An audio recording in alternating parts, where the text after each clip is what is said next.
Hello and welcome to online concept. तो आज हम लोग इस वीडियो में बात करने वाले हैं वेंटार्ट के बारे में और साथ में वॉरेन हस्टिंग दोनों के बारे में बात करने वाले हैं। इससे पहले मैंने आपको ऑलरेडी बता चुका है कि रॉबर्ट कोलाइव का वीडियो नहीं देखे तो ज़रूर देख लीजिए, काफ़ी इंपॉर्टेंट पॉइंट था, साथ में पूरा हम लोग रट लिए थे, याद कर लिए थे। आज हम लोग वेंटार्ट के बारे में पूरा जानकारी लेंगे और वॉरेन हस्टिंग के बारे में। तो सबसे पहले हम लोग शुरुआत करते हैं। सबसे पहले वीडियो को लाइक कर लीजिए और शेयर भी कर लीजिए और शुरुआत करते हैं हम लोग।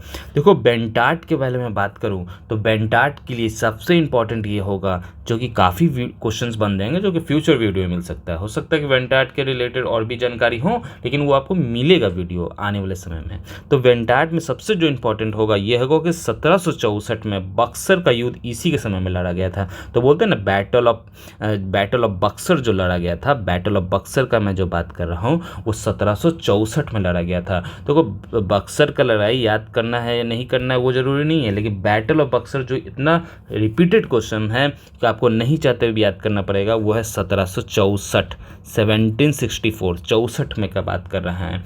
64 में इन्हीं के समय में हुआ था। तो वेंटार्ट के समय में एक चीज़ हुआ था। वेंटार्ट के समय में वेंटार्ट ने काफ़ी कुछ किया, लेकिन सबसे इंपॉर्टेंट ये है कि वेंटार्ट के समय में कौन सा युद्ध लड़ा गया था। तो ये क्वेश्चन आपका बन सकता है, ये बक्सर के समय में कौन बंगाल के गवर्नर थे, तो पूछेगा तो बता दीजिएगा। दोनों तरह से आंसर अब वेंटार्ट ही होगा। तो कब हुआ था? तो 1764 में। मेरे साथ याद कर लीजिए, 1764 में हुआ था, 1764 में हुआ था। बक्सर का युद्ध इन्हीं के समय में हुआ था। देखो, एक चीज़ और पूछा जा सकता है। बंगाल में मीर जाफ़र के स्थान पर मीर कासिम को नवाब इन्हीं के समय में बनाया गया था। मीर जाफ़र इन्होंने क्या किया था, वेंटार्ट नहीं किया गया था। मीर जाफ़र के स्थान पर मीर कासिम को क्या बनाया था? तो नवाब बना दिया गया था। ठीक है, आई होप याद हो गया होगा। नेक्स्ट हम लोग आते हैं, जो कि काफ़ी इंपॉर्टेंट होगा, क्योंकि इस सेक्शंस की में सबसे इंपॉर्टेंट ये है कि हम लोग वॉरेन हस्टिंग के बारे में पढ़ने वाले हैं। वॉरेन हस्टिंग काफ़ी इंपॉर्टेंट सेक्टर, इससे भी क्वेश्चन बनाए जा सकते हैं पीपीएससी के एग्जाम्स में, तो समझ लीजिए। तो वॉरेन हस्टिंग का जो काल हम लोग बता सकते हैं कि इतना से इतना काल के अंदर उन्होंने बंगाल के जो कि गवर्नर रह चुके हैं। देखिए, मैंने बंगाल के गवर्नर का ही बात कर रहा हूँ फिलहाल, क्योंकि बंगाल के गवर्नर जो थे वो 1757 से लेकर 72 तक काल था, जो कि रॉबर्ट कोलाइव सबसे पहले थे, उसके बाद वेंटार्ट है, फिर उसके बाद वॉरेन हस्टिंग है। तो हम लोग आज पढ़ने वाले हैं वॉरेन हस्टिंग के बारे में। तो देखो, सबसे पहले यहाँ पे मैं बात करूँ तो इनका जो काल बना था, जो कि डेट हम लोग बता सकते हैं, तो 1773 से लेकर 1785 तक। ठीक है, याद कर लीजिएगा। ठीक है, सबसे पहला पॉइंट क्या है कि राजकीय कोषागार को मुरादाबाद से हटाकर कोलकाता शिफ्ट कर दिया गया था।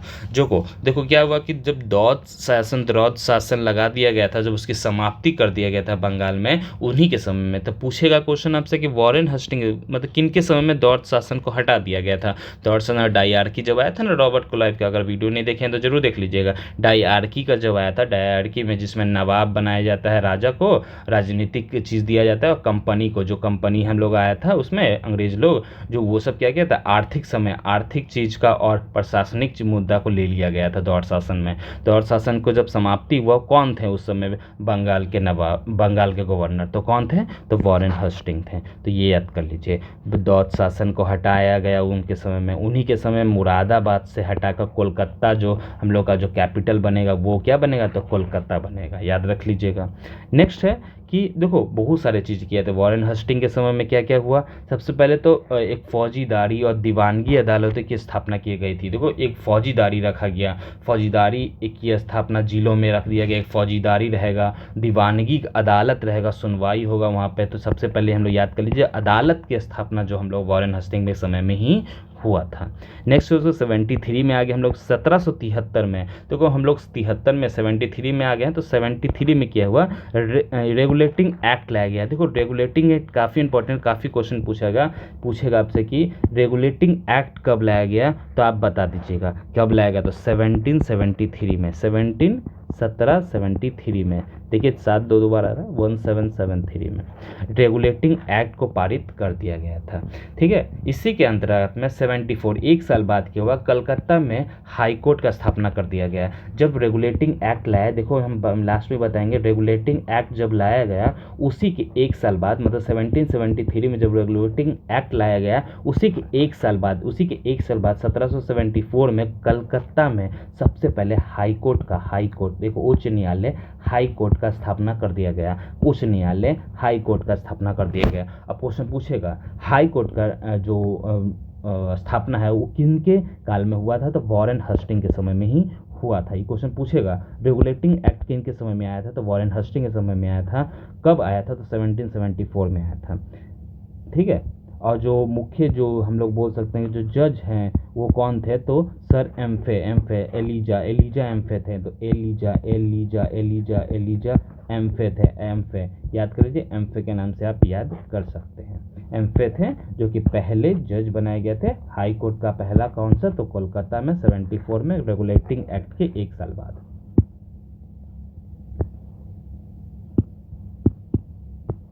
नेक्स्ट हम लोग आते हैं, ये भी इम्पोर्टेंट है।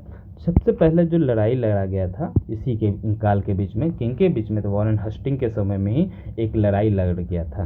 पहला जो एंग्लो मराठा का युद्ध हुआ था, याद कर लीजिए, क्वेश्चन डायरेक्ट क्वेश्चन एकदम सीधा क्वेश्चन पूछा जाता है कि वॉरेन हस्टिंग के समय में ही पहला एंग्लो इंडियन मराठा युद्ध हुआ था, लड़ाई हुआ था एंग्लो मराठा के बीच में।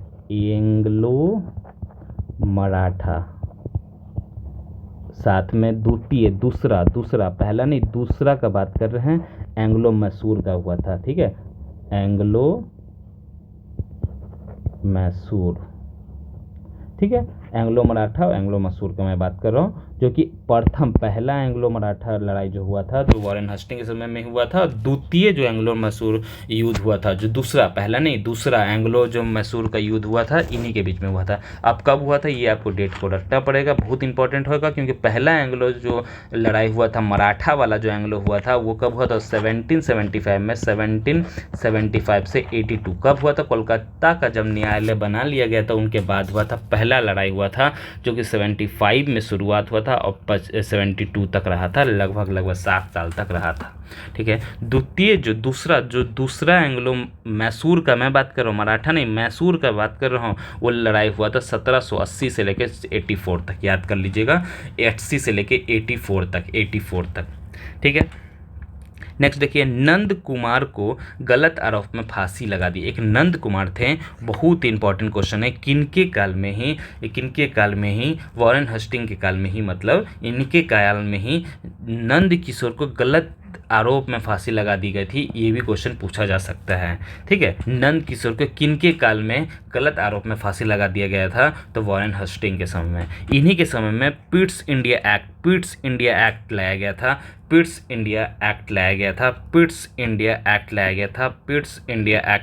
था। याद रखिएगा 1784 में हम लोग आ चुके हैं, क्योंकि यहाँ पे देखो द्वितीय वाला मैसूर युद्ध जब खत्म हुआ उनके बाद का हम लोग बात कर रहे हैं, तो पिट्स इंडिया एक्ट को लाया गया था 1784 में। ठीक है, सबसे पहले क्या हुआ, 1773 में रेगुलेटिंग एक्ट आया, 1774 में हाई कोर्ट बना, उसमें प्रथम सर एलिजा बनाया गया एम्फे को पहला जज। उसके बाद 74 में प्रथम 75 में एक साल बाद ना, तो 75 में प्रथम एंग्लो मराठा का युद्ध हुआ था। 80 से 84 में, और यहाँ पे 82 में हुआ था एंग्लो मैसूर का युद्ध हुआ था। उसके बाद 1784 में हम लोग बात करेंगे तो पिट्स इंडिया का हुआ था। पिट्स इंडिया का वहाँ पे पारित कर लिया गया था। यहाँ पे देखो कलकत्ता में सरकारी तकलास की स्थापना, टकलास की स्थापना कर दी गई थी। फिर नेक्स्ट इसमें इंपॉर्टेंट ये है कि बोर्ड ऑफ रेवेन्यू बना दिया गया था। स्टेट बोर्ड बना दिया गया था, इसका स्थापना इन्हीं के समय में हुआ था। किनके समय में हुआ था, तो वॉरेन हस्टिंग के समय में हुआ था। वॉरेन हस्टिंग के समय में ही बोर्ड ऑफ रेवेन्यू बनाया गया था,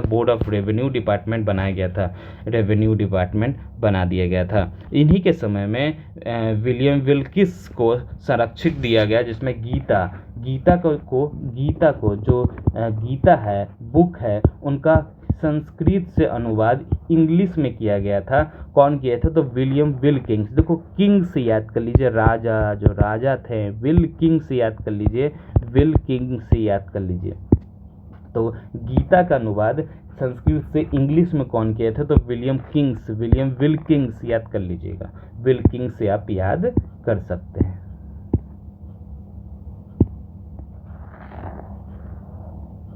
नेक्स्ट और अंत में हम लोग आ गए हैं इसी के काल में हम लोग सर विलियम जोन्स ने एशियाटिक सोसाइटी बनाया था। एशियाटिक सोसाइटी बनाया गया था इनके समय में। एशियाटिक सोसाइटी बना दिया गया था ऑफ बंगाल। देखो एशियाटिक सोसाइटी ऑफ बंगाल का स्थापना 1784 में किया गया था। 1784 में किया गया था। काफ़ी इंपॉर्टेंट है ये, बहुत ही इंपॉर्टेंट, याद कर लीजिए। सर विलियम जोन्स ने ही, सर विलियम जोन्स का नाम याद कर लीजिए, सर विलियम जोन्स ने ही एशियाटिक सोसाइटी ऑफ बंगाल बनाए थे। एशियाटिक सोसाइटी ऑफ बंगाल का स्थापना 1784 में किया था। 1784 में किए थे।